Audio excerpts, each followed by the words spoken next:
الحمد لله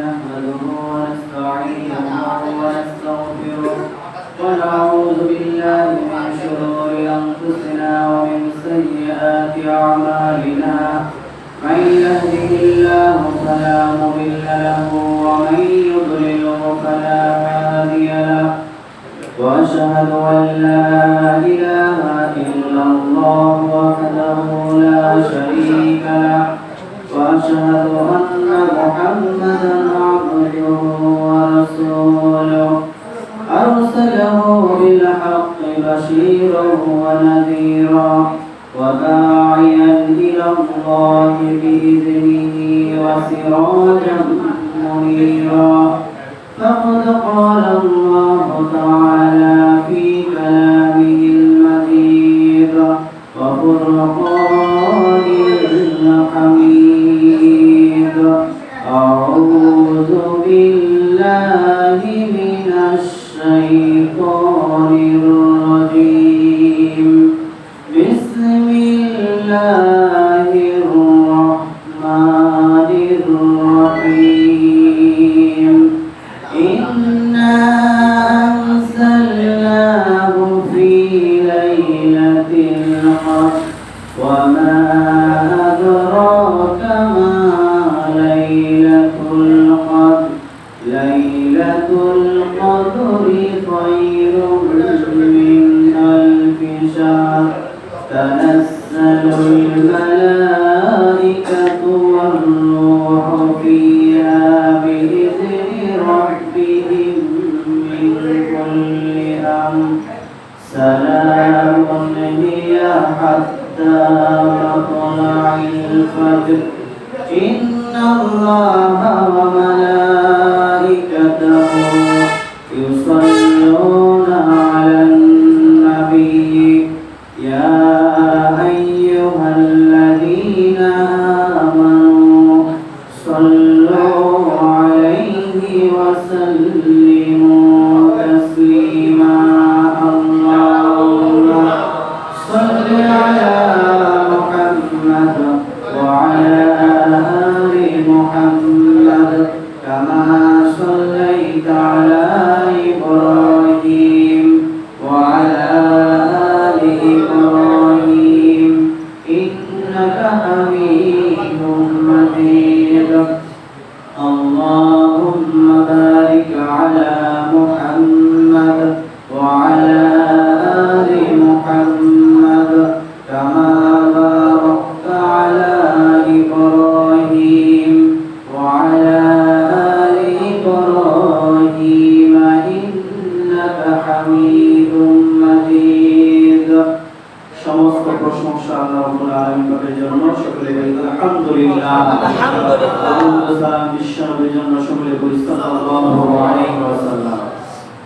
আজকে আমাদের 27শে রমজান শবে কদর উপলক্ষ করে আমরা একত্রিত হয়েছি আমরা আজকে দেখব যে শবে কদর সম্পর্কে আল্লাহ রাব্বুল আলামিন কি বলছেন লাইলাতুল কদর সম্পর্কে আর এই লাইলাতুল কদরে আমাদেরকে কি করতে হবে আর এই লাইলাতুল কদরের যে ইবাদত বন্দেগীর পদ্ধতিটা কি নামাজ কিভাবে আমাদেরকে আদায় করতে হবে এই বিষয়গুলো আমরা দেখব ইনশাআল্লাহ তো আজকে আসলে ওয়াজ মাহফিলের দিন না আজকে আমরা সংক্ষেপে খুব বেশি সময় নেওয়া যাবে না কারণ আজকে রাতে ইবাদত করতে হবে এজন্য আমরা 10টার মধ্যে ইনশাআল্লাহ চেষ্টা করব শেষ করে দেওয়ার তো এর মধ্যে যদি আপনাদের কোনো বিষয়ে প্রশ্ন থাকে কোনো বিষয় জানার থাকে তাহলে আপনারা অবশ্যই আমাকে এর মধ্যে কথা বলবেন আমি শেষের দিকে আপনাদেরকে সময় দেব যদি আপনাদের মধ্যে কিছু জানার বাকি থাকে তাহলে আপনারা আমাকে প্রশ্ন করবেন তো আমরা আল্লাহ রাব্বুল আলামিন পাক সূরা কদর নাযিল করছেন যে লাইলাতুল কদর সম্পর্কে একটা সূরা নাযিল হলো যে সূরার নাম হলো কদর কদর শব্দের অর্থ হচ্ছে মর্যাদাপূর্ণ মহিমান্বিত সম্মানিত আরেক বর্ণনায় রয়েছে কদর শব্দের অর্থ হচ্ছে ভাগ্য ভাগ্য লিপি নির্ধারণ করা হয় যে রাতে সেটাকে বলা হয় কদর রজনী এই বিভিন্ন উলামা ইকরাম বিভিন্ন দিক থেকে কদরের বর্ণনা করেছেন কেউ বলেছেন মর্যাদাপূর্ণ কেউ বলেছেন মহিমান্বিত আর কেউ বলেছেন হচ্ছে যে এই কদর হচ্ছে মানুষের ভাগ্য নির্ধারক রজনী সুবহানাল্লাহ তবে সব কথাগুলো একদিকে নিয়ে আসলে দেখা যায় মিনিংগুলো একই দিকে যায় মানে মর্যাদাপূর্ণ যা তাই ভাগ্য রজনী এরকমই বোঝায়। তো আসলে কেন মর্যাদাপূর্ণ হলো, আমরা আগে দেখবো যে এই কদরের ফজিলত সম্পর্কে। এই কদরের ফজিলত সম্পর্কে আল্লাহ রাব্বুল আলামিন পাক বলেন, ইন্না আরসালনাহু ফি লাইলাতিল কদর। আমি এই কোরআনকে নাযিল করেছি কদর রজনীতে। সুবহানাল্লাহ। মানে প্রথম ফজিলতটা আমরা পেলাম কদরে। এই কদর রাতে আল্লাহ তাআলা কোরআন নাযিল করেছেন। এখন কোরআন সম্পর্কে আমরা সংক্ষেপে জানবো। আল্লাহ রাব্বুল আলামিন পাক বলেন যে আলিফ লাম মিম যালিকাল কিতাবু লা রাইবা ফীহি হুদাল লিল মুত্তাকিন আল্লাযীনা ইউমিনুনা বিল গায়বি ওয়া ইউকিমুনাস সালাতা ওয়া মিম্মা রাযাকনাহুম ইউনফিকুন। আল্লাহ রাব্বুল আলামিন পাক বলেন যে আলিফ লাম মিম যালিকাল কিতাব লা রাইবা ফীহি হুদাল লিল মুত্তাকিন। এই কোরআন হচ্ছে এমন একটি গ্রন্থ যার মধ্যে বিন্দু মাত্র সন্দেহ নেই। সুবহানাল্লাহ। এটা কি বলছেন? আল্লাহ তাআলা বলেন যে কোরআন এমন একটা গ্রন্থ, অর্থাৎ আমি কদর রজনীতে কোরআন নাযিল করেছি, আর কোরআনটা এমন একটি গ্রন্থ যার মধ্যে বিন্দুমাত্র সন্দেহ নেই। আল্লাহ রাব্বুল আলামিন বলেন যালিকাল কিতাবু লা রাইবা ফীহি হুদাল লিল মুত্তাকিন। আর এই কোরআনটা আমি দিয়েছি মুত্তাকিদের জন্য পথ নির্দেশিকা হিসাবে। মুত্তাকিরা কোন পথে চলবে, কিভাবে চলবে, মুত্তাকিদের চলার জন্য যে পথ, এই পথ হেদায়েতের জন্য আমি দিয়েছি এই কোরআন। কখন দিয়েছি? কদরের রজনীতে। আর এই কোরআনের মধ্যে কি নেই? বিন্দুমাত্র ভুল নেই বা সন্দেহ নেই। সুবহানাল্লাহ। তারপর মুত্তাকিদের বৈশিষ্ট্য সম্পর্কে আল্লাহ রাব্বুল আলামিন পাক বলেন আল্লাযীনা ইউমিনুনা বিল গায়বি ওয়া ইউকিমুনাস সালাতা ওয়া মিম্মা রাযাকনাহুম ইউনফিকুন। আল্লাযীনা ইউমিনুনা বিল গায়ব, মুত্তাকি হচ্ছে তারা যারা অদৃশ্যের প্রতি বিশ্বাস স্থাপন করেছে। সুবহানাল্লাহ। আল্লাযীনা ইউমিনুনা বিল গায়ব ওয়া ইউকিমুনাস সালাত। অদৃশ্যের প্রতি বিশ্বাস বলতে কি বোঝায়? অদৃশ্যের প্রতি বিশ্বাস বলতে একমাত্র আল্লাহ রাব্বুল আলামিন পাকের একত্ববাদের প্রতি বিশ্বাস, তাওহীদের প্রতি বিশ্বাস। আল্লাহু আহাদ, আল্লাহুস সামাদ, লাম ইয়ালিদ ওয়া লাম ইউলাদ ওয়া লাম ইয়াকুল লাহু কুফুওয়ান আহাদ। অদৃশ্যের প্রতি বিশ্বাস বলতে তাওহীদের প্রতি বিশ্বাস। কারণ একটা মানুষের যদি তাওহীদ ঠিক না থাকে তাহলে তার কোনো ইবাদত আল্লাহর কাছে গ্রহণযোগ্য হবে না। তাওহীদ যদি ঠিক না থাকে তাহলে ওই মানুষের ইবাদতের মধ্যে শিরক থাকবে। একমাত্র তাওহীদ যদি ঠিক থাকে তাহলে তার কি থাকবে না? শিরক থাকবে না। আর শিরক মুক্ত ইবাদতই আল্লাহ তাআলার কাছে কবুল হয়। এছাড়া অন্য কোনো ইবাদত আল্লাহ তাআলার কাছে কবুল হয় না। কারণ আল্লাহ রাব্বুল আলামিন পাক বিশ্বনবীকে বলেন লা ইন আশরাকতা লা ইয়াহবাতান্না আমালুকা ওয়া লা তাকুনান্না মিনাল খাসিরিন। নবী, আপনার ইবাদতের মধ্যে যদি সামান্য শিরক পাই তাহলে আপনার জীবনের যত আমল আছে সব আমল আমি বরবাদ করে দিয়ে দিব। নাউযুবিল্লাহ, নাউযুবিল্লাহ বলুন। তাহলে দেখেন বিশ্ব নবীকে আল্লাহ তাআলা বলেন যে নবী, তোমার আমলের মধ্যে যদি শিরক থাকে তাহলে তোমার যত আমল আছে সব আমল আমি ধ্বংস করে দিয়ে দিব। তাহলে শিরক মুক্ত ইবাদতই হচ্ছে আল্লাযীনা ইউমিনুনা বিল গায়ব, অদৃশ্যের প্রতি বিশ্বাস, তাওহীদের প্রতি বিশ্বাস। সবথেকে বড় কবিরা গুনাহ হচ্ছে আল্লাহর সাথে কোনো কিছুকে শিরক করা। সবথেকে বড় কবিরা গুনাহ কি? আল্লাহর সাথে কোনো কিছুকে শিরক করা। আল্লাহর উলুহিয়াত এবং রুবুবিয়াতে কাউকে অংশীদারিত্ব সাব্যস্ত করাই হচ্ছে শিরক। এই শিরক যদি কেউ করে তার সমস্ত আমল আল্লাহ তাআলা বরবাদ করে দিয়ে দিবেন। এজন্য বলা হয়েছে, হাদিস শরীফ থেকে আমরা পাই যে সবথেকে বড় কবিরা গুনাহ হচ্ছে শিরক করা।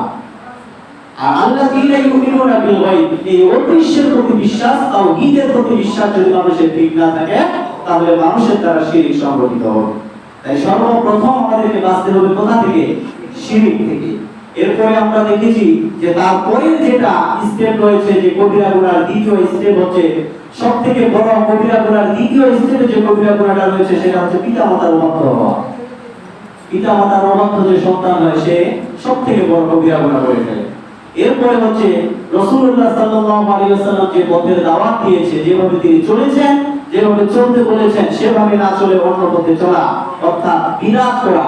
বিদআত হচ্ছে ইসলামী শরীয়তের কবিরা গুনাহের মধ্যে সবথেকে বড় কবিরা গুনাহ তৃতীয় স্টেপে রয়েছে বিদআত। এই জিনিসগুলো আমাদেরকে কি করতে হবে? আজকে আমাদের সমাজের মধ্যে প্রচলন রয়েছে বিদআতের আর শিরকের খুব বেশি প্রচলন রয়েছে। শিরকের কারণে সব আমল ধ্বংস হয়ে যায়, আর বিদআত খুশির আগুনের মতো করে আস্তে আস্তে করে মানুষকে শিরকের দিকে নিয়ে যায়, যার কারণে মানুষের কোনো আমল থাকে না, সব শেষ হয়ে যায়। কিয়ামতের ময়দানে কিছুগুলো মানুষ যে মানে অসহায় হয়ে কিয়ামতের ময়দানে আল্লাহর সামনে দাঁড়াবে, যে তাদের কিছুই নেই, অথচ তারা পৃথিবীতে অনেক ইবাদত করেছে কিন্তু কিয়ামতের ময়দানে অসহায় হয়ে যাবে। আর কিছু মানুষ আছে সামান্য ইবাদত করেছে কিন্তু কিয়ামতের ময়দানে আল্লাহ রাব্বুল আলামিন তাদেরকে এত ভরে দিবেন, তারা বলবে যে আমি তো এত করি নাই কিন্তু এত পেলাম কিভাবে। সুবহানাল্লাহ। তাহলে অল্প ইবাদত করতে হলে কিন্তু শিরক মুক্ত করতে হবে, বিদআত মুক্ত করতে হবে। শিরক হচ্ছে আল্লাহ তাআলার সাথে অংশীদার সাব্যস্ত করা, যেটার মাধ্যমে প্রমাণিত হয় আল্লাহকে অপমানিত করা। সকলে বলি নাউযুবিল্লাহ। আর বিদআত হচ্ছে রাসূলুল্লাহ সাল্লাল্লাহু আলাইহি ওয়াসাল্লাম যেটা করেননি এমন কাজ শরীয়তে উদ্ভাবন করে সেটা রাসূলুল্লাহর নামে চালানো হোক আর সওয়াবের আশায় করা হোক, সেই কাজটা করেই হচ্ছে বিদআত।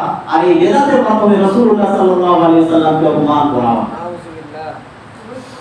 আল্লাহ রাব্বুল আলামিন এই কোরআনের পরিচয় দিতে গিয়ে বলেন আল্লাযীনা ইউমিনুনা বিল গায়বি ওয়া ইউকিমুনাস সালাত ওয়া মিম্মা রাযাকনাহুম ইউনফিকুন। এই কোরআন আমি নাযিল করেছি হিদায়াতের জন্য, মুত্তাকিদের জন্য, হিদায়াতের জন্য আমি এই কোরআন নাযিল করেছি। সুবহানাল্লাহ। আর মুত্তাকিদের বৈশিষ্ট্য তারা সর্বপ্রথম অতিশ্বর প্রতি আল্লাহ তাআলার তাওহীদের প্রতি তারা অকুণ্ঠ চিত্তে তারা আল্লাহ তাআলার তাওহীদকে গ্রহণ করে নেবে। এটাই হচ্ছে আল্লাযীনা ইউমিনুনা বিল গায়ব। আর দ্বিতীয় স্টেপ হচ্ছে ইউকিমুনাস সালাত, তারা সালাত কায়েম করবে। তারা তাদের ব্যক্তি জীবনে, তাদের পারিবারিক জীবনে, তাদের সামাজিক জীবনে, তাদের যদি রাষ্ট্রীয় ক্ষমতা থাকে তাহলে রাষ্ট্রীয় জীবনে তারা সালাত কায়েম করবে। এটা হচ্ছে মুত্তাকিদের বৈশিষ্ট্য। এরপরে আল্লাহ তাআলা বলছেন আর তাদের আরেকটা বৈশিষ্ট্য রয়েছে, তাদেরকে যে সম্পদ আমি দিয়েছি এই সম্পদ থেকে তারা আল্লাহর রাস্তায় ব্যয় করবে।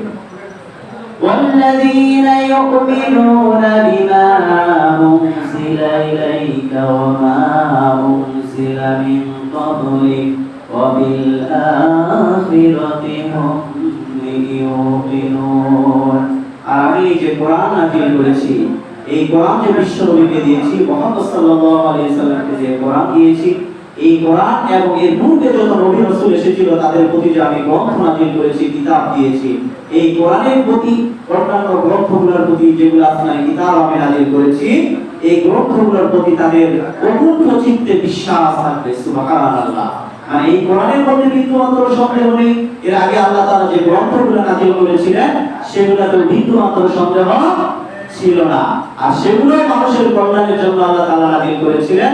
বর্তমান যে কোরআন আমাদেরকে আল্লাহ তাআলা দিয়েছেন এটাও আমাদের কিসের জন্য দিয়েছেন? কল্যাণ, হেদায়েত, রহমত, শিফা, এই সব কিছুকে উদ্দেশ্য করে আল্লাহ রাব্বুল আলামিন কোরআন নাযিল করেছেন। এই বিশ্বাস থাকতে হবে। এরপরে আল্লাহ তাআলা বলেন উলাইকা আলা হুদাম মির রাব্বিহিম ওয়া উলাইকা হুমুল মুফলিহুন। আল্লাহ তাআলা বলেন যে এই বৈশিষ্ট্যগুলো যদি কারোর মধ্যে থাকে তাহলে তারা তাদের প্রতিপালকের পক্ষ থেকে সরল পথ, সঠিক পথ, হেদায়েতের উপরে রয়েছে, আর এরাই হচ্ছে সফল কাম। সুবহানাল্লাহ। তাহলে আমরা দেখলাম যে আল্লাহ তাআলা কোরআন কদর নজরুলকে নাযিল করেছেন কোরআন মাজিদ। আর এই কোরআন মাজিদ কি? এর মধ্যে এমন একটা গ্রন্থ যার মধ্যে বিন্দুমাত্র সন্দেহ নেই, আর মুত্তাকিদের জন্য এটা হচ্ছে পথ নির্দেশক, পথ প্রদর্শক হচ্ছে এই কোরআন। সুবহানাল্লাহ। আল্লাহ রাব্বুল আলামিন বলেছেন ইন্না আরসালনাহু ফি লাইলাতিল কদর। তাহলে কদর রাতের ফজিলত আমরা বুঝতে পারলাম যে এই রাতে পবিত্র কোরআন এসেছে। আল্লাহ তাআলা বলেন ওয়া মা আদরাকা মা লাইলাতুল কদর। এই কদরটা কি? বিশ্বনবীকে বলেন এই কদর কি? একটা एग्जांपल স্বরূপ আমরা বলতে পারি যে যখন সন্তান বাবার কথা শুনে না, মার কথা শুনে না, তখন কিন্তু রাগ হয়ে বলে যে তো কে ভরণ পোষণ দিয়েছে, তো কে মানুষ করেছে, কথা কিন্তু বলে। তার মানে কি জানে না ও সন্তান যে ওকে কে মানুষ করেছে? জানে কিনা? সন্তান জানে কিনা যে তার বাবা যে তাকে মানুষ করেছে, এটা কি জানে না? জানে, কিন্তু তাও বলে যখন তার বলে যে তোকে কে টাকা পয়সা দেয়, তোকে কে মানুষ করেছে, কেন বলে? বিষয়টার গুরুত্ব বোঝানোর জন্য যে আমি ছাড়া তোকে কে দিয়েছে, তুমি আজকে আমার বাইরে যাচ্ছ। আল্লাহ রাব্বুল আলামিন বলছে যে এটা এমন এক রাত, এটা এমন এক রাত, এজন্য বলছে ওমা আদরাকা মা লাইলাতুল কদর। এই লাইলাতুল কদর সম্পর্কে আপনার আইডিয়া কি? এই লাইলাতুল কদর কি আপনি জানেন? হে বিশ্বনবী, আপনি কি এই লাইলাতুল কদর জানেন? এটা কি? ওমা আদরাকা মা লাইলাতুল কদর।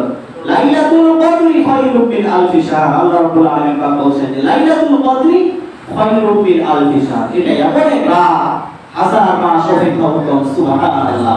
কেউ যদি এই রাতে ইবাদত করে তাহলে হাজার মাসে যদি কেউ ইবাদত করে তার সমপরিমাণ সওয়াব আল্লাহ রাব্বুল আলামিন ওই বান্দাকে দিবেন। তানাজ্জালুল মালাইকাতু ওয়ার রূহু ফীহা বিইذনি রাব্বিহিম মিন কুল্লি আমর। আল্লাহ রাব্বুল আলামিন বলেছেন এই কদর রাতে আল্লাহ তাআলার আদেশ ক্রমে অসংখ্য ফেরেশতা সহ হযরত জিবরাইল আমিন আলাইহিস সালাম এই পৃথিবীতে অবতীর্ণ হন। তারা নিয়ে এসে রহমত, বরকত, মাগফিরাত, কল্যাণ এরা তারা নিয়ে এসে এবং এই পৃথিবীতে তারা বর্ষণ করে। সুবহানাল্লাহ। এই কদর রাত সম্পর্কে যে সূরা কদর নাযিলের প্রেক্ষাপট সম্পর্কে হাদিস শরীফের মধ্যে এসেছে। প্রখ্যাত মুফাসসির ইকরাম ইবনে আবি তালিব রাহিমাহুল্লাহ বলেন, এছাড়া অনেক বর্ণনা এসেছে যে এখানে বলা হয়েছে যে বিশ্বনবী মুহাম্মদ রাসূলুল্লাহ সাল্লাল্লাহু আলাইহি ওয়াসাল্লাম একদিন বনি ইসরাইলের চারজন শাবক, বনি ইসরাইলের চারজন আবেদ সম্পর্কে বলছেন যে তিনারা দীর্ঘ 80 বছর এমন ভাবে ইবাদতে ছিলেন যে তারা যে এই যে চোখের পলক যে মারি আমরা, বলছেন যে তারা চোখের পলক মারার মতো সময়ও এই 80 বছরের মধ্যে আল্লাহ তাআলা নাফরমানিতে লিপ্ত ছিলেন না। অর্থাৎ চোখ যে আমরা পলক মারি এই সময়টুকু তারা আল্লাহ নাফরমানিতে ছিল না। এমন ভাবে তারা দীর্ঘ 80 বছর আল্লাহ তাআলার ইবাদতে ছিলেন। এই কথা শোনার পর সাহাবায়ে কেরাম আশ্চর্যজনিত হয়ে গেলেন যে তারা 80 বছর আর আমরা তো বাঁচবই 60 বছর বা 70 বছর। যদিও 80 বছর বাঁচি কিন্তু দেখা যায় শরীয়ত আমাদের উপর আস্তে আস্তে 10-15 বছর চলে যায়। তো সাহাবায়ে কেরাম আশ্চর্যজনিত হয়ে গেলেন যে তাহলে তো তারাই আগে জান্নাতে যাবে, আমাদের তো জান্নাতে যাওয়ার অনেক দেরি হিসাব। তো এর মধ্যে হযরত জিবরাইল আমিন আলাইহিস সালাম বিশ্বনবীর কাছে চলে আসলেন যে হে রাসূল, আপনি যে এই কথা বললেন তাদেরকে যে বনি ইসরাইলের চারজন সাধক সম্পর্কে যে তাদেরকে বললেন, এই কথা শুনে তো তারা আশ্চর্য হয়েছে, তারা তো বিমূঢ় হয়েছে, তারা তো হতবাক হয়ে গেছে, তারা তো চিন্তিত হয়েছে। এজন্যই আল্লাহ রাব্বুল আলামিন পাক এর থেকে ভালো সুসংবাদ নিয়ে আমাকে পাঠিয়েছেন। সুবহানাল্লাহ। আর তা হচ্ছে লাইলাতুল সূরা কদর। এই কদর আল্লাহ তাআলা আপনাদেরকে দিয়েছে, সূরা কদরের মাধ্যমে আপনাদেরকে ওর থেকে বেশি সম্মানিত করেছেন। সুবহানাল্লাহ। ওনারা 80 বছর ইবাদত করেছেন আর আল্লাহ তাআলা এই লাইলাতুল কদর রাতে যদি আপনার কোনো বান্দা ইবাদত করে তাহলে তাকে 84 বছরের সওয়াব আল্লাহ তাআলা দান করেছেন। 1000 মাস অপেক্ষা উত্তম বলা হয়েছে। 1000 মাসকে আমরা বললে দেখি যে 84 বছর বা 83 বছর 3 মাস বা 4 মাস হয়। তাহলে এই সূরা কদর নাযিলের মাধ্যমে আল্লাহ তাআলা বিশ্বনবী মুহাম্মদ রাসূলুল্লাহ সাল্লাল্লাহু আলাইহি সাল্লামের উম্মতকে শ্রেষ্ঠত্বের আসন দান করেছেন। সুবহানাল্লাহ। আর এই রাতে কি হলো যে এই রাতে ফেরেশতারা নাযিল হলো এবং ফেরেশতাদের সাথে হযরত জিবরাইল আমিন আলাইহিস সালাম আসলেন। আসার পর এই পৃথিবীতে রহমত, বরকত, মাগফিরাত এবং কল্যাণ ততক্ষণ পর্যন্ত সূর্য উদয় হওয়ার আগ মুহূর্ত পর্যন্ত পৃথিবীতে বর্ষণ করতেই থাকলেন। সুবহানাল্লাহ। তানাজ্জালুল মালাইকাতু ওয়ার রূহু ফীহা বিইذনি রাব্বিহিম মিন কুল্লি আমর সালাম হিয়া হাত্তা মাতলাইল ফাজর। এই সালাম তারা অবতীর্ণ করতে থাকলেন। আমরা জানি যে এই রমজান মাস কি জিনিস? এটা হচ্ছে রহমত, বরকত, মাগফিরাত নিয়ে এসেছে। সুবহানাল্লাহ। নাজাতের মাস রমজান মাস, রহমতের মাস রমজান মাস, বরকতের মাস রমজান মাস, কল্যাণের মাস কি মাস? রমজান মাস। সালাম এখানে বলা হয়েছে যে প্রশান্তি অবতীর্ণ হয় ইয়া হাত্তা মাতলাইল ফাজর, অর্থাৎ ফজর উদিত হওয়ার আগ মুহূর্ত পর্যন্ত এখানে ফেরেশতারা প্রশান্তি পৃথিবীতে বর্ষণ করতেই থাকেন। সুবহানাল্লাহ। আল্লাহ রাব্বুল আলামিন পাক এই রাতে তার অনেক বান্দাকে ক্ষমা করেছেন। এই রাতে অনেক বান্দাকে আল্লাহ তাআলা ক্ষমা করে দেন। বিশ্বনবী মুহাম্মদ রাসূলুল্লাহ সাল্লাল্লাহু আলাইহি ওয়াসাল্লাম বলেছেন, মান ক্বামা লাইলাতুল কদরি ঈমানান ওয়া ইহতিসাবান গুফিরা লাহু মা তাকদ্দামা মিন যামবি। কেউ যদি এ রাতে ঈমানের সাথে সওয়াবের আশায় ইবাদত করে তাহলে তার অতীতের সব গুনাহ আল্লাহ তাআলা ক্ষমা করে দিয়ে দেন। সুবহানাল্লাহ। আর এই রাতের ফজিলত আমরা বুঝতে পারলাম যে এই রাতে যদি কেউ ঈমানের সাথে, দেখেন ঈমানটা কিন্তু আগে শর্ত। আপনার যদি তাওহীদ ঠিক না থাকে তাহলে ঈমান ঠিক থাকবে না। আপনি সর্বময় ক্ষমতার মালিক আল্লাহকে বাদ দিয়ে যদি আপনার কোনো ক্ষেত্রে অন্য কাউকে কোনো ক্ষমতার দিক থেকে বিবেচনা করেন তাহলে আপনার ঈমান ধ্বংস হয়ে যাবে। সর্বাগ্রে কাকে বিবেচনা করতে হবে? আল্লাহ। আল্লাহ সুবহানাহু ওয়া তাআলা সর্বোপরি ক্ষমতার মালিক। তিনি রিজিক দাতা, তিনি মালিক, তিনি আমাদের প্রতিপালক, তিনি আমাদেরকে জীবন দিয়েছেন, তিনি আমাদেরকে মৃত্যু দিবেন। আবার তারই কাছে আমাদেরকে হিসাব দিতে হবে। কিয়ামতের ময়দানে একমাত্র তিনিই মালিক থাকবেন। আমাদের ভালো কাজের প্রতিফল স্বরূপ তিনি আমাদেরকে জান্নাত দিবেন, আমাদের খারাপ কাজের প্রতিফল স্বরূপ তিনি আমাদেরকে জাহান্নামে দিবেন। এটা বিশ্বাস আমাদের থাকতে হবে। এটাই হচ্ছে ঈমান। আল্লাহ রাব্বুল আলামিন পাক বলেন, ইয়া আইয়ুহাল্লাযীনা আমানু কুতিবা আলাইকুমুস সিয়াম কামা কুতিবা আলাল লাযীনা মিন ক্বাবলিকুম লাআল্লাকুম তাত্তাকুন। আল্লাহ তাআলা বলেন, হে ঈমানদার বান্দারা, তোমাদের প্রতি আমি সিয়াম সাধনাকে ফরজ করে দিয়েছি, যেমন ফরজ করে দিয়েছি তোমাদের পূর্ববর্তীদের উপর। আর কি জন্য করে দিয়েছি? যেন তোমরা তাকওয়া অবলম্বন করতে পারো। তোমাদের জীবনে যেন আমি আল্লাহকে তোমরা সবথেকে বেশি অগ্রাধিকার দিতে পারো। তোমাদের জীবনে যেন আমি আল্লাহর ভয় তোমাদের হৃদয়ের মধ্যে তোমরা স্পষ্টভাবে আমল করতে করতে, যেমন করে একটা কাজ কি লোহা বারবার ঘষলে কি হয়, সোনা বারবার ঘষলে কি হয়, চকচক করে না? যে কোনো জিনিস বারবার ঘষলে কি হয়? চকচক হয়। অনুরূপ ভাবে একটা মানুষ দীর্ঘ 1 মাস সিয়াম সাধনার মধ্য দিয়ে যে দিনের বেলা সে খেলো না, যেগুলা কাজ থেকে তাকে নিষেধ করা হয়েছে সেই কাজগুলো থেকে সে দূরে থাকলো, এই যে আমলটা সে প্র্যাকটিস করলো, এইভাবে প্র্যাকটিস করতে করতে করতে তার ঈমানটা কি হয়ে গেল? চকচক হয়ে গেল। এজন্যই আল্লাহ তাআলা বলেন, ইয়া আইয়ুহাল্লাযীনা আমানু কুতিবা আলাইকুমুস সিয়াম কামা কুতিবা আলাল লাযীনা মিন ক্বাবলিকুম লাআল্লাকুম তাত্তাকুন। অর্থাৎ পবিত্র জিনিস পবিত্র জায়গায় যায়, পবিত্র জিনিস পবিত্র জায়গার জন্য নির্ধারিত। আল্লাহ তাআলা হচ্ছেন পবিত্র, আল্লাহ তাআলার কাছে পবিত্র জিনিস গ্রহণযোগ্য, আর আল্লাহ তাআলার কাছে কোনো অপবিত্র জিনিস গ্রহণযোগ্য নয়। আর এই তাকওয়ার অবস্থান হচ্ছে মানুষের কলবের মধ্যে। এই কলবে যদি মানুষের কি থাকে? মানুষের যদি এই কলবে পাপ থাকে, মানুষের এই কলবে যদি ভেজাল থাকে, তাহলে সেখানে তাকওয়া যাবে না। এই কলবটা আগে পরিষ্কার করতে হবে। আর এই কলবটা পরিষ্কার করার জন্যই আল্লাহ রাব্বুল আলামিন পাক দীর্ঘ 1 মাস মানুষকে সিয়াম সাধনা দিলেন। এই সিয়াম সাধনার মধ্যে আল্লাহ তাআলার ভয় প্র্যাকটিস করতে করতে করতে এই কলবটা এক সময় চকচক হয়ে যাবে, তখন আল্লাহর ভয় আপনার হৃদয়ে চলে যাবে। এজন্য আল্লাহ তাআলা বলেন, ইয়া আইয়ুহাল্লাযীনা আমানু কুতিবা আলাইকুমুস সিয়াম কামা কুতিবা আলাল লাযীনা মিন ক্বাবলিকুম লাআল্লাকুম তাত্তাকুন। আর রাসূলুল্লাহ সাল্লাল্লাহু আলাইহি ওয়াসাল্লাম হাদিসের মধ্যে বলেন, মান ক্বামা লাইলাতাল কদরি ঈমানান ওয়া ইহতিসাবান গুফিরা লাহু মা তাকদ্দামা মিন যামবি। বিশ্বনবী মুহাম্মদ রাসূলুল্লাহ সাল্লাল্লাহু আলাইহি ওয়াসাল্লাম বলেন, কেউ যদি ঈমান নিয়ে, ঈমানের সাথে, আর ঈমানটা থাকতে হবে, মানে শুধু ইবাদতে বললেন ঈমান নিয়ে আপনার ঠিক। অনেক সময় ইবাদত করতে আসে যে মানুষ বলবে আমি রাত জেগেছি, মানুষ বলবে আমি নামাজ পড়েছি, মানুষ বলবে আমি রোজা দিয়েছি, এই যদি আশায় কারো থাকে তাহলে তার ঈমানটা পূর্ণতা থাকবে না। ঈমান আগে পূর্ণ ঠিক রাখতে হবে ঈমানটা, যে আমি যা করছি আমার মালিকের জন্য করছি, যা করছি আমি আল্লাহ তাআলা আমাকে করতে বলেছেন এই জন্যই করছি। আল্লাহ আমাকে নামাজ পড়তে বলেছেন এজন্যই আমি নামাজ পড়ছি। শবে কদর রাতে যদি আমি ইবাদত করি, তাহলে আল্লাহ তাআলা আমাকে 1000 মাসের থেকে বেশি সওয়াব দান করবেন আমার আমলনামায়। এই আশায় যদি আপনি করেন, এটাই হচ্ছে ঈমান। আর এই আশায় যদি আপনি ইবাদত করেন, আর যদি আপনার আশা থাকে যে সওয়াব আপনাকে আল্লাহ তাআলা দিবে, তাহলে রাসূলুল্লাহ বলেন যে আপনার অতীতের গুনাহ আল্লাহ তাআলা ক্ষমা করবেন।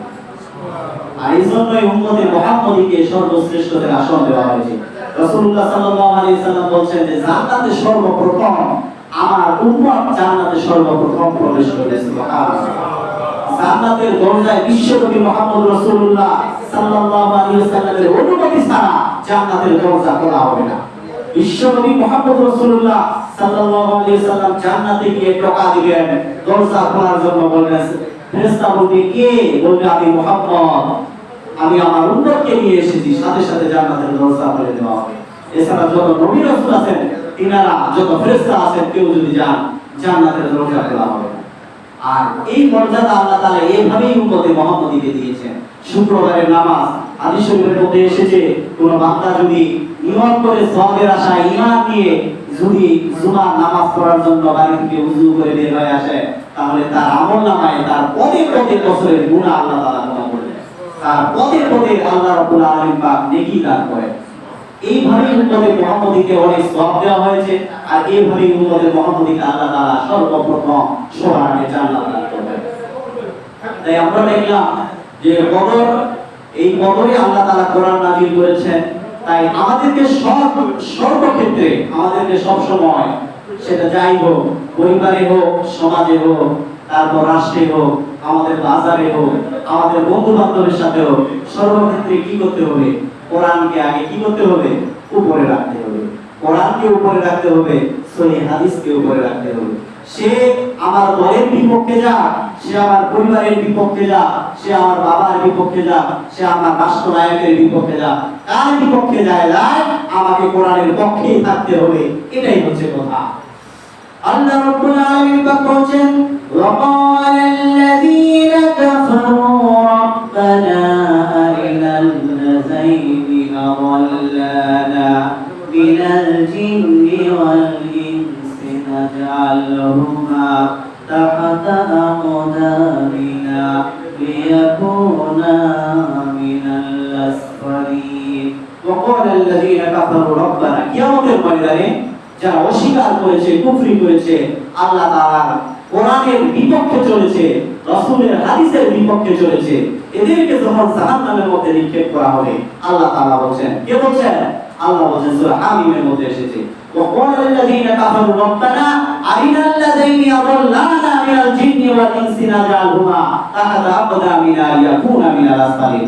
আজকে আমাদের যে জাহান্নাম আমাদের উপর ওয়াজিব হয়েছে, যে কারণে আমাদেরকে আজকে জাহান্নামে দেওয়া হচ্ছে, যে জিন আর যে মানুষ আমাদেরকে পথভ্রষ্ট করেছে, যে দলে ছিলাম দলের মানুষ আমাকে পথভ্রষ্ট করেছে, আমাকে দলীয় যে লিডার পথভ্রষ্ট করেছে, আমার বাবা আমাকে কখনো দিনের দাওয়াত দেয়নি, আমার মা আমাকে কখনো দিন বুঝায়নি, আমাকে কখনো দিন বুঝার জন্য ব্যবস্থা করে দেয়নি, যে দল, যে দলের লিডার, যে বাবা, যে মা, যে সমাজপতি, আর এই কারণেই আজকে যে আমাকে জাহান্নামে যেতে হচ্ছে, আজকে তাদেরকে আমার পায়ের সামনে উপস্থিত করো, তাদের বুকের উপরে পা দিয়ে আমি আজকে জাহান্নামের মধ্যে যাব। সকলে বলি নাউযুবিল্লাহ। ক্ষতিগ্রস্তরা এইভাবেই বলবে, কিয়ামতের ময়দানটা কারো জন্য হবে আনন্দজনক আর কারো জন্য হবে বিপজ্জনক। আমরা দেখেছি যে ভাই ভাইকে দেখে পালিয়ে যাবে, বাবা সন্তানকে দেখে পালিয়ে যাবে, মা সন্তানকে দেখে পালিয়ে যাবে, গর্ভবতী নারী তার সন্তান ভূমিষ্ঠ করে ফেলবে। এই কিয়ামতের ময়দানে যে বিপদ, এই বিপদের, এই কষ্টের, এই শাস্তি, এই যন্ত্রণায় সে বুঝতে পারবে না সে সন্তান ভূমিষ্ঠ করেছে। আল্লাহু আকবার, আল্লাহু আকবার। তাই আমাদের কি করতে হবে? সর্ব অবস্থায় কোরআনের পক্ষে থাকতে হবে। এই কোরআন নাযিল হলো রমজান মাসে, আল্লাহ রাব্বুল আলামিন পাক এই কোরআনকে মহিমান্বিত, এই রমজান মাসকে মহিমান্বিত করে দিলেন, সম্মানিত করে দিয়ে দিলেন। সুবহানাল্লাহ। আবার এই কোরআন যে রাত্রিতে আসলো, সেই রাত্রিটাকে আল্লাহ তাআলা মর্যাদাপূর্ণ, মহিমান্বিত, আল্লাহ তাআলা ভাগ্য রজনী হিসেবে দিয়ে দিলেন। হাদিস শরীফের মধ্যে এসেছে, এই কদর রজনীতে মানুষের ভাগ্য নির্ধারণ করা হয়ে থাকে। মানুষের রিজিক, মানুষ কি খাবে, মানুষ কোথায় গিয়ে পড়বে, কোথায় গিয়ে বাঁচবে, মানুষের হায়াত, এই সব কিছুতে বরকত এই কদর রজনীতে কেউ যদি ইবাদত করে আল্লাহর কাছে চেয়ে নিতে পারে, তাহলে তার আমলনামায় সেটাই লিখে দেওয়া হবে। সুবহানাল্লাহ।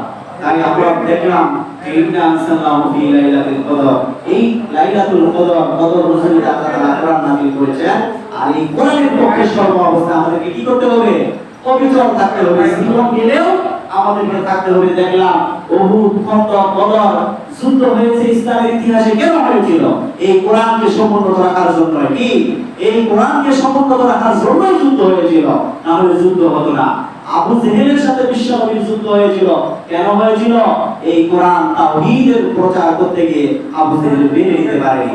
আবু জেহেল বলছে, আমি বাগদাদটা ধর্মেই থাকবো মিশর, এতদিন যাব কাবা শরীফের মধ্যে 360টা মূর্তি রেখে আমরা সবাই পূজা করে আসতেছি, আজকে তুমি বলছো সেটা করা যাবে না, এক আল্লাহর ইবাদত করতে হবে, এটা আমরা মানি না। এজন্যই তাদের সাথে যুদ্ধ হলো। উহুদে, খন্দকে, বদরে, ইসলামের ইতিহাসে অনেকগুলো যুদ্ধ হয়েছে। এই যুদ্ধগুলো কি জন্য হয়েছে? এই আল্লাহ তাআলার বাণীকে, এই কোরআনকে সমুন্নত রাখার জন্য। আমি একটা আয়াত সূরা আলী ইমরান থেকে বলবো, এরপরে আমি শবে কদরের যে নামাজ সম্পর্কিত বিষয় আছে এই বিষয়গুলো আমি বলে দেব ইনশাআল্লাহ। আমাদের সমাজে একটা বিষয়,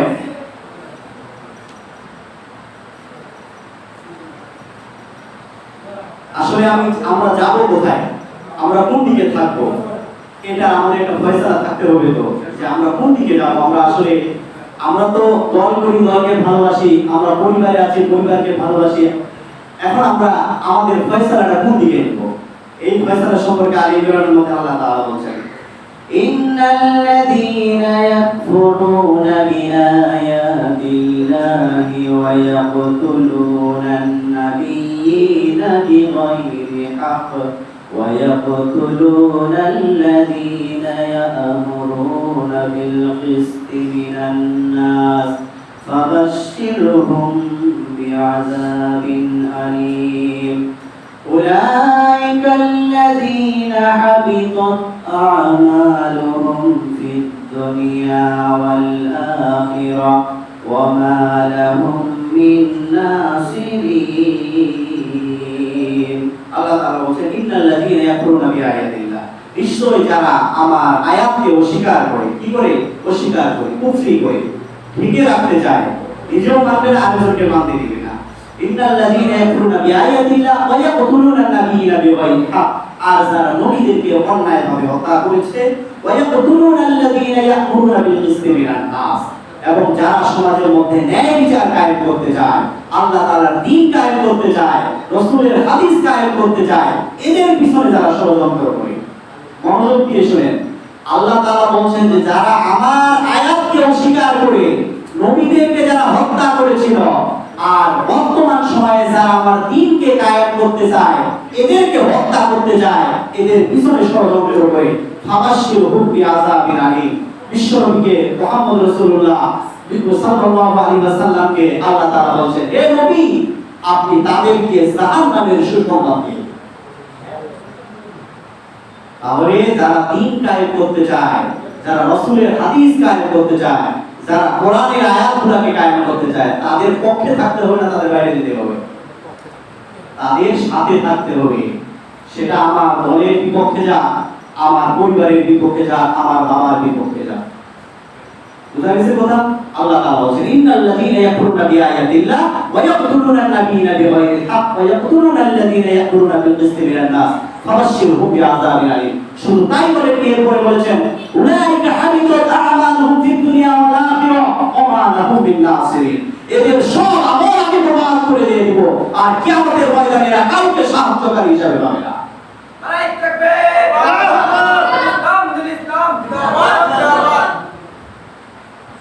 আল্লাহ তাআলার ঘোষণা এটা তাহলে বড় আমল বরবাদ হয়ে যায় কোন দিকে আমরা বুঝতে পারি আমল কিভাবে বরবাদ হয়ে গেল আমরা বুঝতে পারি না অসংখ্য আমল এজন্যই রাসূলুল্লাহ সাল্লাল্লাহু আলাইহি সাল্লাম বলেন কিয়ামতের ময়দানে মানুষ অনেক আমল নিয়ে উঠবে হিসাবের খাতায় দেখবে তার কিছু আমল নেই কি জন্য নেই উলাইকা হাবিতাত আমালুহুম ফিদ দুনিয়া ওয়াল আখিরাহ ওয়া মা লাহুম মিন নাসিরিন তাদের সব আমল তারা নিজেরাই ধ্বংস করে ফেলেছে কিন্তু বুঝতে পারে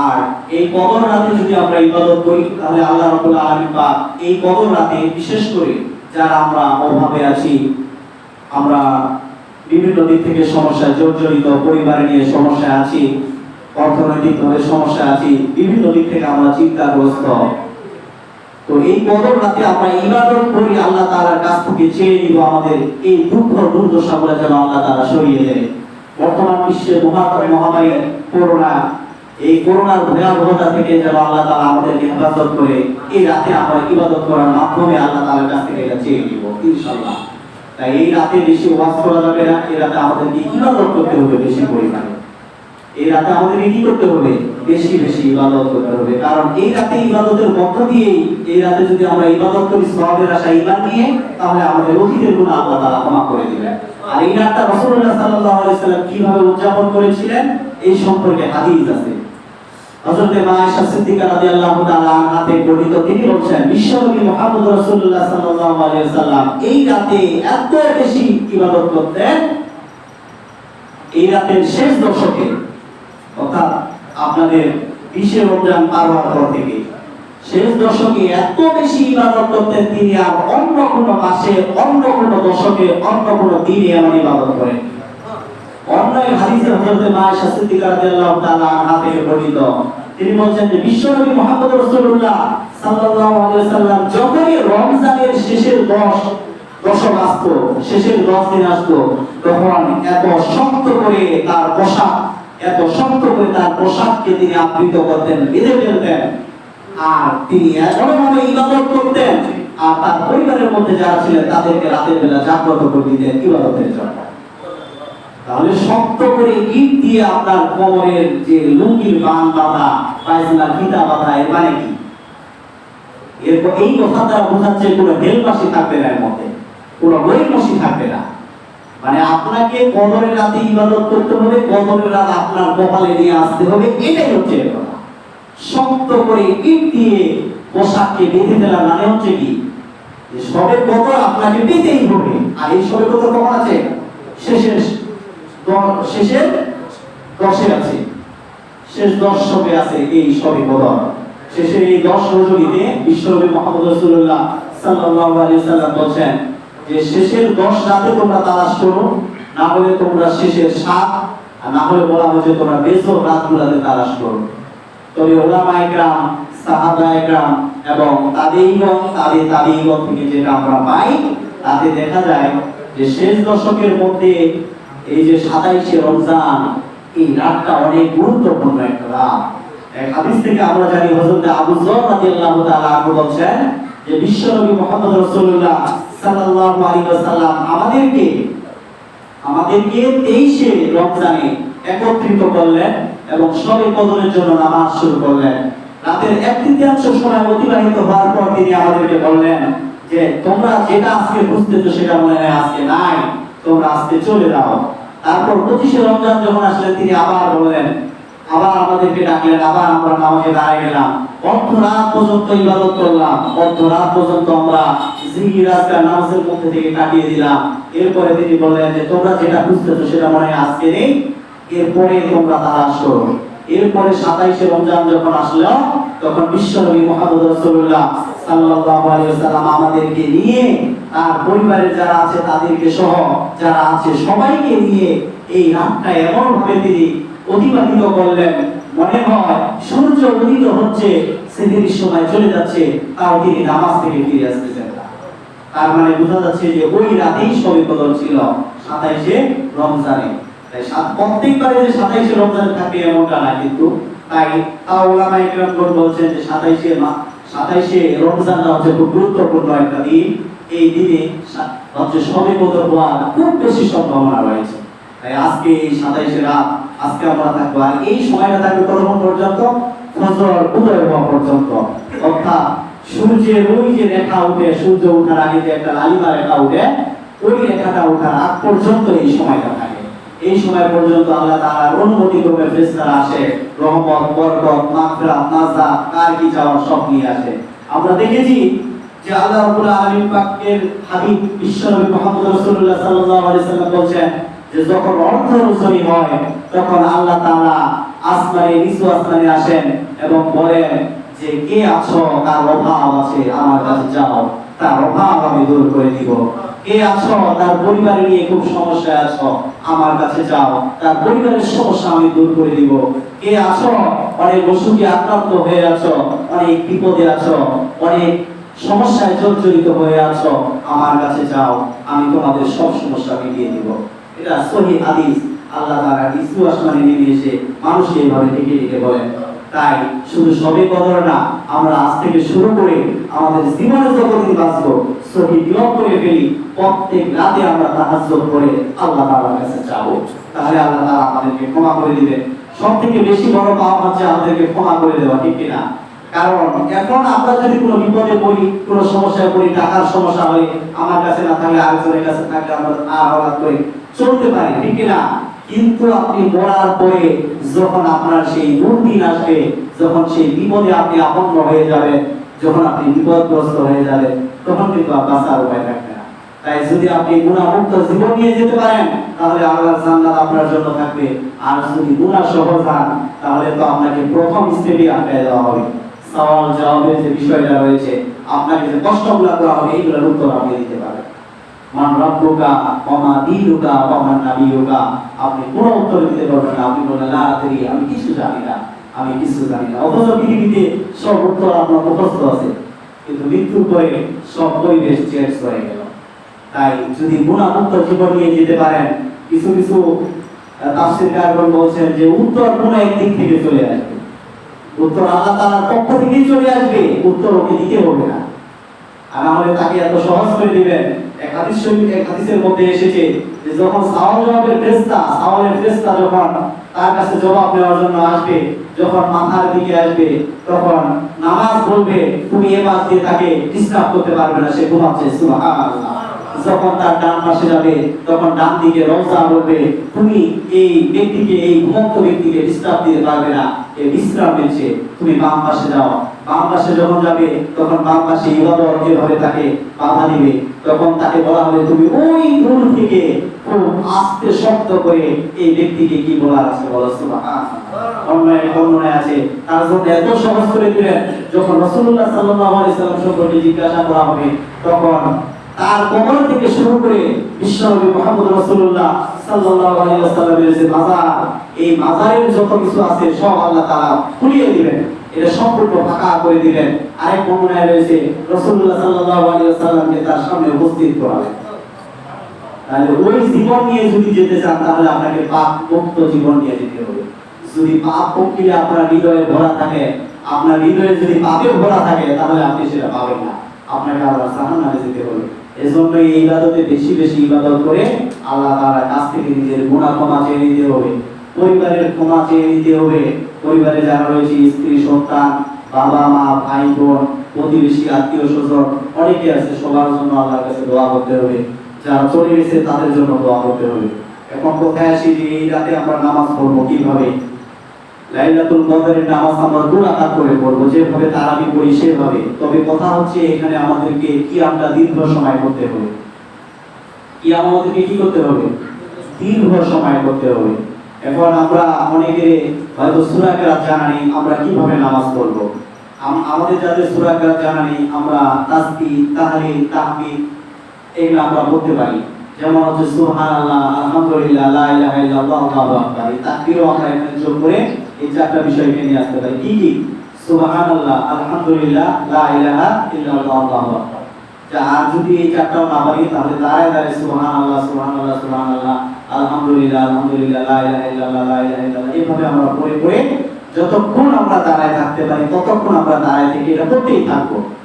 আর যখন আমাদের ক্লান্তি আসবে যে আমরা দাঁড়ায় থাকতে পারছি না, তখন রুকুতে যাব, রুকুতে গিয়ে সুবহান রাব্বিয়াল আযীম দীর্ঘ সময় পড়তেই থাকবো, কোনো হিসাব নেই, পড়তেই থাকবো। যতক্ষণ পর্যন্ত আমরা রুকুতে থাকতে পারি ততক্ষণ পর্যন্ত পড়তেই থাকবো।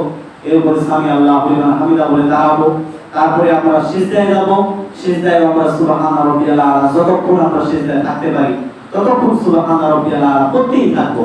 তারপর আল্লাহু আকবার বলে উঠে দ্বিতীয় রাকাতে এইভাবে প্রথম রাকাত শেষ করার পর দ্বিতীয় রাকাত শেষ করার শেষের সিজদাতে আমরা সুবহান রাব্বিয়াল আলা শেষ করে যত দোয়া মুখস্থ আছে দোয়াগুলো আমরা সিজদারত অবস্থায় পড়ার চেষ্টা করব, এবং আমরা আমাদের মনে মনে সেখানে আল্লাহ তাআলার পায়ের নিচে যে মাথা দিয়েছি সেখানে আমাদের গুনাহগুলো স্মরণ করব আর আল্লাহর কাছে ক্ষমা চাইবো।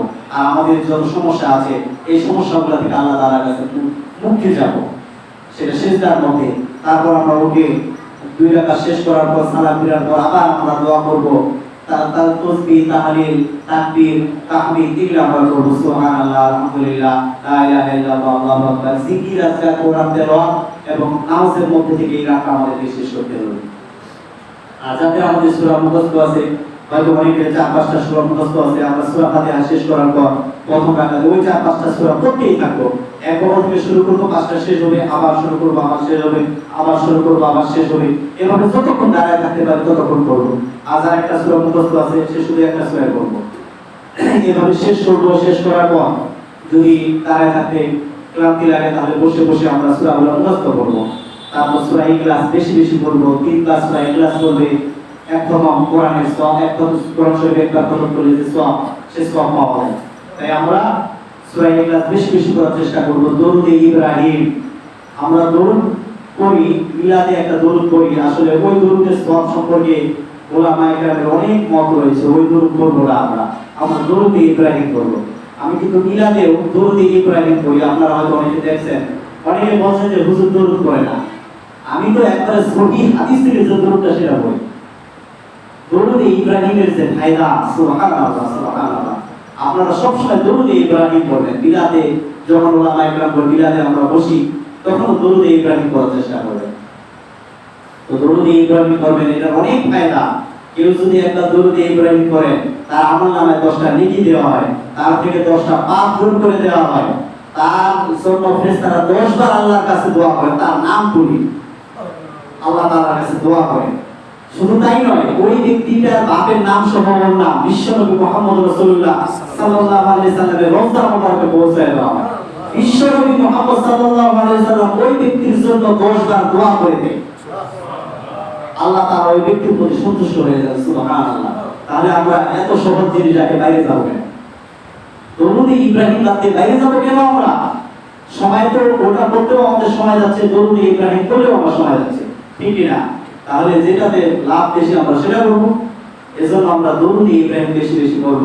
অন্য এক বর্ণনায় রয়েছে, কেউ যদি দরুদ ইব্রাহিম বেশি বেশি করে, তার থেকে আল্লাহ তাআলা অভাবকে তুলিয়ে দিবে, তার সমস্যা থাকবে না, তার সমস্যা আল্লাহ তাআলা মীমাংসা করে দিবে। তাই বেশি বেশি কি করব? দরুদ ইব্রাহিম করব। এভাবে আমরা নামাজ শেষ করব। বাড়িতে যা আছে, আসলে অনেক বই নামাজ সম্পর্কে বিভিন্ন রুলস আছে, বিভিন্ন নীতি, ওইগুলো আমরা ফলো করতে যাবেন। কোন বইতে দেখছি যে লেখা আছে 33 বার সূরা ইখলাস, তারপর 50 বার সূরা ইখলাস, এই যে বিষয়গুলো রয়েছে এগুলো আসলে ভুল, এগুলো সঠিক কোনো বিষয় নয়। আপনি যতক্ষণ দাঁড়ায় থাকতে পারেন ততক্ষণ আপনি পড়তেই থাকবেন, এটাই হচ্ছে সঠিক নিয়ম। কোন ধরা হলে আপনি যদি নামাজ পড়তে যাই হিসাব করা শুরু করেন, এখন 33 বার হইল না 32 বার হইল, এটা নিয়ে কনফিউশনে পড়ে যাবেন না? তখন তো মনে হবে যে নামাজটা ছেড়ে দিতে হয়, এরপরে আরো শুরু করে দেবেন, আমরা নামাজও পড়া হবে। এগুলা আসলে কিভাবে যে নিয়মগুলো আসছে আল্লাহ পাকই জানে, আর যারা করছে তারা কি বুঝে করছে এটা জানি না, কিন্তু সহিহ হাদিস থেকে যেটা জানা যায়, আপনি পড়তেই থাকবেন। আপনি 32 বার পড়েন, 33 বার পড়েন, 50 বার পড়তে পারলেন, 50 বার পড়বেন। আর নারী পুরুষের নামাজ একই। নারী পুরুষের নামাজ দুই ভাগে বিভক্ত করছে অনেকে, আসলে এটাও ভুল। নারী পুরুষের নামাজ একই। আপনি যেভাবে পড়বেন, বাড়িতে গিয়ে চাচিকে, বাড়িতে গিয়ে আপুকে, ভাবিকে, যারা আছে বাড়িতে, তাদেরকে আপনার মেয়েকে ওইভাবে পড়বেন যে এইভাবে নামাজ পড়ো। দীর্ঘ সময় আপনাকে অতিবাহিত করতে হবে, দীর্ঘ সময় আপনাকে অতিবাহিত করতে হবে দাঁড়ায় থেকে, দীর্ঘ সময় অতিবাহিত করতে হবে আপনাকে রুকুতে, দীর্ঘ সময় আপনাকে অতিবাহিত করতে হবে সিজদায়। এই নামাজ শেষ করে আপনি দুহাত তুলে আল্লাহর কাছে ক্ষমা চাবেন, মাফ চাবেন, চোখের অশ্রু ছেড়ে দিবেন। বিশ্বনবী মুহাম্মদ রাসূলুল্লাহ সাল্লাল্লাহু আলাইহি ওয়াসাল্লাম বলেন, গাভীর যে ওলান আছে, গাভীর যে দুধের বাট আছে, এখান থেকে যে দুধ নামানোর পরে ওই বাটে দুধ, ওই ওলানে দুধ প্রবেশ করা যেমন কঠিন, কোন আল্লাহর বান্দা যদি আল্লাহর হয়ে এক ফোঁটা চোখের অশ্রু ছেড়ে দিয়ে আল্লাহর জন্য কান্না করে, ঠিক ওরকম ভাবে ওই ব্যক্তির জাহান্নামে যাওয়া কত কঠিন হয়ে যাবে। সুবহানাল্লাহ। তার মানে আপনার চোখের অশ্রু যদি আল্লাহর ভয়ে যদি আপনি এক ফোঁটা চোখের জল বের করতে পারেন, তাহলে আপনার জন্য জাহান্নামকে আল্লাহ হারাম করে দিবেন, আপনার জন্য জাহান্নাম কঠিন হয়ে যাবে। তাই অবশ্যই আল্লাহর ভয়ে কাঁদতে হবে। ফালিয়ালহাকু কালিলা ওয়া ইয়াবকু কাসীরা, যারা ঈমানদার হবে তারা আল্লাহর ভয়ে খুব বেশি কান্না করবে, আর দুনিয়ার হাসি তামাশা আনন্দ তাদেরকে খুব কমই আকর্ষণ করতে পারবে, তারা খুব কমই হাসবে। তাই আমরা আজকে রাতে বেশি বেশি ইবাদত করব। এই নামাজ সম্পর্কিত আর কোনো সমস্যা যদি কারো থাকে তাহলে আমাকে বলতে পারেন। জিকির করবেন, কোরআন তেলাওয়াত করবেন, নামাজ পড়বেন। নারী পুরুষের নামাজ একই, এতে কোনো বিভেদ নাই। একই ধরনের নামাজ সবাই একই ভাবে পড়বেন, একই ভাবে শিখাবেন। যাদের বাড়িতে জানা নেই, এই আপনারা জিকিরগুলো শিখাই দিবেন, বসে বসে জিকির করবেন। আর আজকে রাতটা মূলত আসলে আজকে থেকে শুরু করে আপনারা সারা রাত জাগবেন। রাসূলুল্লাহ সাল্লাল্লাহু আলাইহি সাল্লাম, সাহাবায়ে কেরাম এবং তাবিঈগণ, তাবিঈগণ, চার ইমামের যে প্রসিদ্ধ চার মাযহাব, এই যে ইমাম সহ অন্যান্য ইমামগণ এই রাতগুলোতে ঘুমাতেন না। আমাদের ওলি আল্লাহরাও ঘুমাতেন না, যেনারা দিনের ঝান্ডা নিয়ে এই বাংলাদেশে এসেছেন, ভারতীয় উপমহাদেশে। খান জাহান আলী, হযরত রাইসুল মুসলামি, তারপর হচ্ছে আমাদের তীরে কালে কামে প্রভুরা হুজুর বলেন, আমাদের সসবিনা হুজুর বলেন, প্রতিবারী বিশ্বাস বলেন, এনারা যে দিনের ঝান্ডা নিয়ে পৃথিবীতে আমাদের এই দেশে এসেছেন, ভারতীয় উপমহাদেশে, এনারাও কিন্তু এই রাতগুলোতে জাগতেন। তাই আমরা গরিবসী না করে এই রাতে জাগবো, এই রাতে নিজের জন্য ক্ষমা চাবো, সবার জন্য ক্ষমা চাবো। দেশের যারা বিভিন্ন দায়িত্বে রয়েছেন তাদের জন্য দোয়া করব, তারা যেন সুষ্ঠুভাবে রাষ্ট্র পরিচালনা করতে পারে। যারা চিকিৎসা সেবায় রয়েছেন তাদের জন্য দোয়া করব, তারা যেন রোগীদের জন্য ভালোভাবে সেবা করতে পারে। যারা ব্যবসা প্রতিষ্ঠানে নিয়োজিত আছেন তাদের জন্য দোয়া করব, তারা যেন ভালোভাবে মানের আঞ্জাম দিতে পারে। সবার জন্য দোয়া করব। যে যে পেশায় আছে, যারা কৃষি করে তাদের জন্য দোয়া করব, আল্লাহ যেন তাদের কৃষিতে বরকত নাযিল করে। যারা বিভিন্ন চাকরিতে বিভিন্ন পেশায় নিয়োজিত আছেন সবার জন্য দোয়া করব। আমাদের হিংসা কারোর জন্য নাই, কি বলেন? আমাদের হিংসা কারোর জন্য নাই, কিন্তু কোরআনের বিপক্ষে যদি কেউ যায় তার বিপক্ষে আমরা। কেন? কারণ আমরা ইমানের দাবি নিয়ে কোরআনকে সমুন্নত রাখার জন্য আমাদের জীবন দিতে প্রস্তুত, ঠিক কিনা? আল্লাহ রাব্বুল আলামিন পাক আমাদের সকলকে কোরআনের জন্য, সহিহ হাদিসের জন্য কবুল করে নিন। সকলে বলুন আমিন। ওয়া আখিরু দাওয়ানা আলহামদুলিল্লাহি রাব্বিল আলামিন। আসসালামু আলাইকুম ওয়া রাহমাতুল্লাহ।